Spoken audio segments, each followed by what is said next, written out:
I want to play my Gibson Les Paul Tribute. And we're going to find out if it's any good. This video isn't like other videos out there where, you know, there's 7.5 minutes worth of talking and 1 minute worth of playing. We're going to be playing this quite a bit. I'm trying to save the yammering to the end of the video.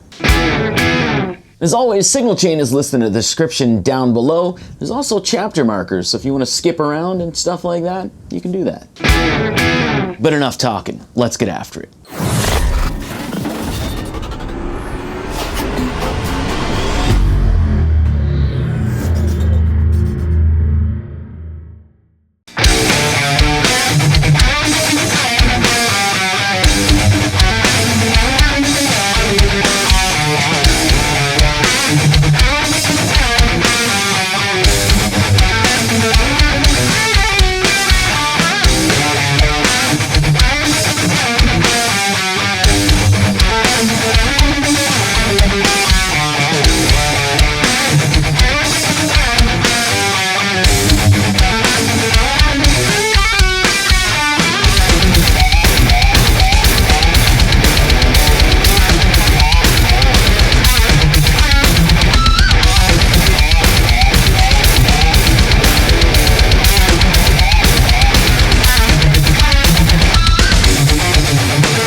Now, you can't do a review on YouTube unless you talk about the specs, right? So I'm going to try and do this quickly, and then we'll get into 5 more sound samples. We have a slab of mahogany with a carved maple top on top of it. We have a maple neck with the rounded profile to it, and an unbound rosewood fretboard with the trapezoid inlays. On the headstock, you'll find the silk-screened Gibson logo with the silk-screened Les Paul model logo. We have Gibson Vintage Deluxe tuners. We have 2 volume and 2 tone in a PCB type setup. So there's no hand soldering or anything like that. There's no wires that go around. It's just a chipboard. A 3-way toggle switch, and that controls the 490R and 490T pickups. And finally, we have a Nashville Tune-o-matic with a stop bar. And of course, a satin nitrocellulose finish. That's it for the specs. Here's 5 more sound samples.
So now that we heard the 5 sound samples here, this is the internet, and if I don't do the next thing, people will cry.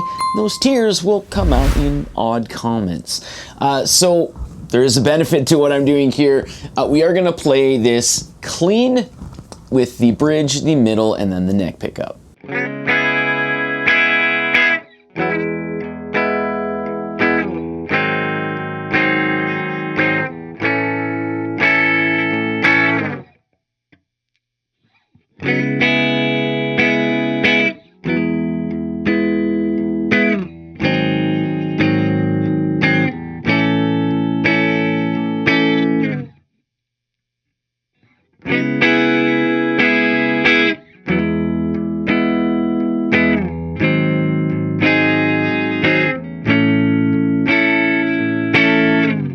Now personally, I've always found there's a little more benefit, again, to me, with playing with a little bit of light drive. So let's hear that with light drive.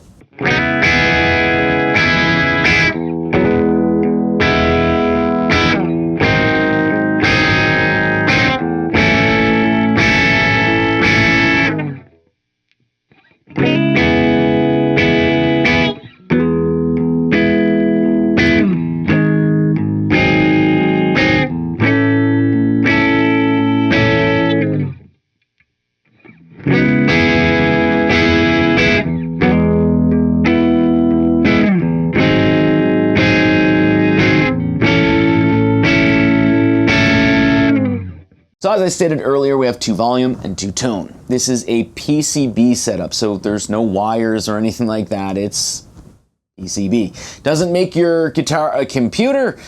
It's a cost saver. But one of the big benefits to it is if you don't like soldering and you want to change out the pickups for a different model of Gibson pickups, you just buy the ones that have the quick connect cables. That way you don't have to do any soldering. So let's go ahead and listen to the volume and then the tone with a little bit of wiggling going on.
So one thing I like to do in these videos is doing a little bit of quick comparison with other guitars in the lineup or other guitars that you might be looking at. So as far as the tribute lineup, a lot of times you'd be looking at either the Les Paul tribute or the SG tribute. So they're both spec'd very similarly. It's just like a body shape and positioning of the pickups on the body and stuff like that. But let's go ahead and take a listen to the bridge, middle, and then the neck position on both of these guitars.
might also be looking at the differences between a Les Paul Tribute and a Les Paul Studio. This is a 2013 model. All of the specs are the same except for the fact that this has a extremely rosewood-like granadillo fretboard, and as well we have the Gibson Vintage Deluxe tuners, whereas they now come with the Grover tuners. So apart from those type of things, obviously we're looking at satin nitro finish and a gloss nitro finish, a rounded profile neck, slim taper profile neck, 490R and 490T, 498T and 490R. There's no push-pulls whatsoever here. We still have the PCB connections, but we now have push-pulls on the volumes that actually do a coil tap on each pickup. So let's go ahead and take a listen to just regular bridge, middle, and the neck position, and you can hear the differences.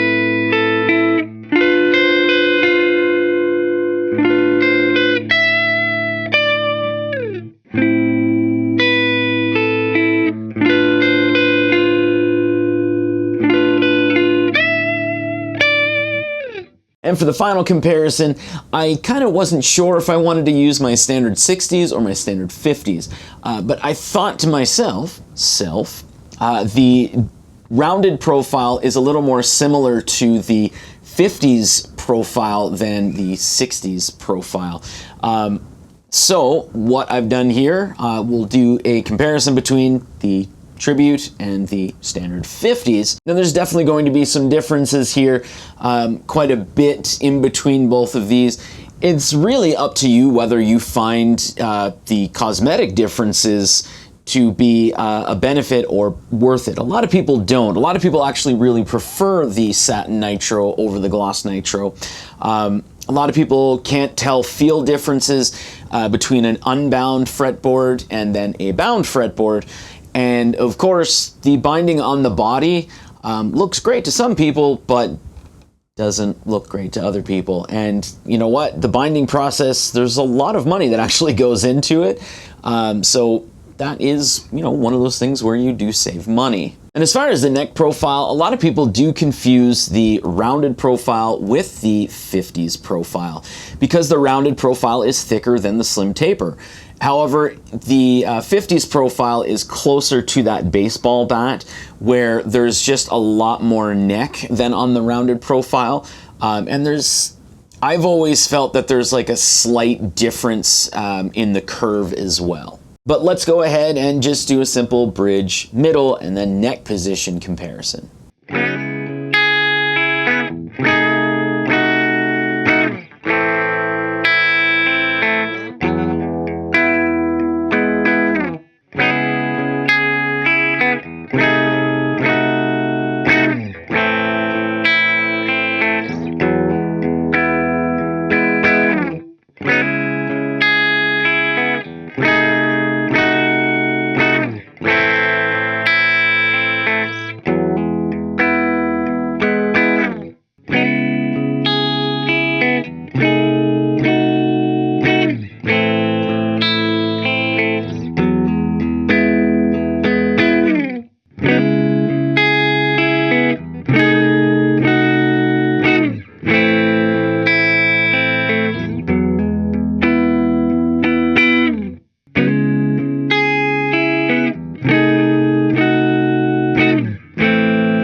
Alright, so now that we've heard all of the different sound samples and the different comparisons and stuff like that, that should give you, you know, a slight idea as to, you know, sound-wise, if you do feel maybe this is a good guitar or if it's a worthwhile guitar.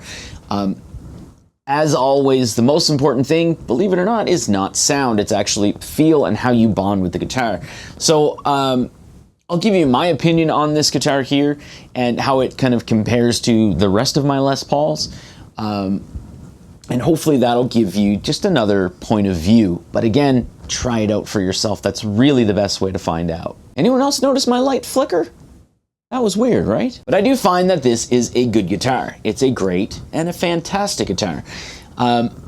What I've always done with guitars, especially over the last couple of years, is I've based them off of, rather than like, specs and, street cred, I guess, how they actually make me feel. So if they have mojo, and if when I put the guitar down, I'm kind of in my mind going like, okay, I'm going to grab that guitar next. I'm going to grab, you know what I mean? You want to go back and play it again. And this guitar here definitely has that feel to it. The maple neck, I do find, because with the maple neck, you feel a little more bite, I guess you would say. The higher strings kind of react a little different, at least in your hands. It could be just me being absolutely crazy, but it is something I always notice with maple necks on mahogany bodies. And also of note here, this has the modern weight relief. So if you were to take the maple cap off and you were to look at the slab of mahogany, you would see more routings here other than just the cavities for the pickup and the cavities for the controls. You would actually see a whole bunch of different things taken out of the mahogany to lessen the weight while keeping the sustain. A lot of people seem to confuse sustain with resonance.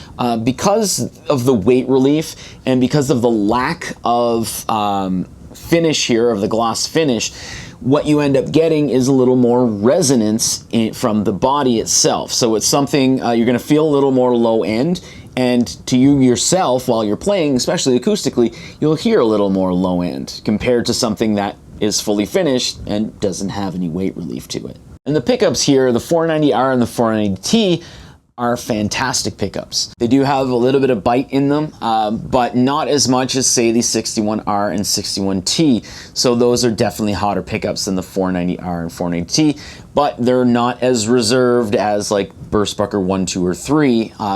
So they've got a little more oomph in them than those pickups. And the rounded neck profile is rather comfortable. One thing I do have to say is it's not as defined as the slim taper, and it's not as defined as the baseball bat or the 50s profile. So it is something that some people will call it like, oh, it's just got the generic rounded profile. I don't want to say that it's generic, but it doesn't seem like it has as much of an identity as the baseball bat or the slim taper. Does that matter? No. Now, is this my favorite Les Paul that I own? No. I believe at this point now I own 14 Les Pauls, and this is at the bottom of my list. But it's not like I'm not throwing it down the stairs or anything like that. I'm not a big fan of the satin nitro finish.